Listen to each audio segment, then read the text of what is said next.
Engineering medical admission எல்லாம் single window சிஸ்டத்தில் நடக்குது. அதனால் அட்மிஷன் ப்ராப்பராக நேர்மையாக நடக்குது. ஆனால் அதே சமயத்தில் அதை விட அதிகமான மாணவர்கள் செல்லக்கூடிய கலை அறிவியல் கல்லூரிகளுக்கு இன்னும் சிங்கிள் விண்டோ சிஸ்டத்தை தமிழ்நாடு அரசு அமுல்படுத்தலை. நாங்கள் ஒரு 8 வருஷமாக சொல்லிகிட்ருக்கோம். நான் கேட்குறேன், தமிழ்நாடு அரசு தூங்கிட்டு இருக்கா? உயர்கல்வித்துறை அமைச்சர் தூங்கிட்டு இருக்காரா? ஒரு மாணவன் எத்தனை காலேஜுக்கு போய் அப்ளிகேஷன் போட முடியும்? ஒவ்வொரு காலேஜ்லேயும் அப்ளிகேஷன் ஃபீஸ் கொடுக்கணும். முதல்ல ஒரு காலேஜில் சேர்ந்தால் அதுக்கு பணம் கட்டணும். இன்னொரு காலேஜில் சேரும்போது அந்த பணத்தை திருப்பி கொடுக்க மாட்டாங்க.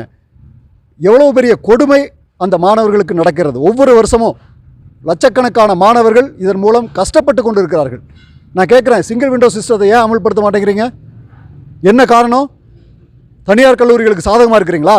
அப்ளிகேஷனில் கொள்ளையடிக்கிறது, அட்மிஷனில் கொள்ளையடிக்கிறது, இதுக்கு வெளிப்படையாக தமிழ்நாடு அரசு உதவி செய்து கொண்டு இருக்கிறது. இதை வன்மையாக கண்டிக்கின்றோம்.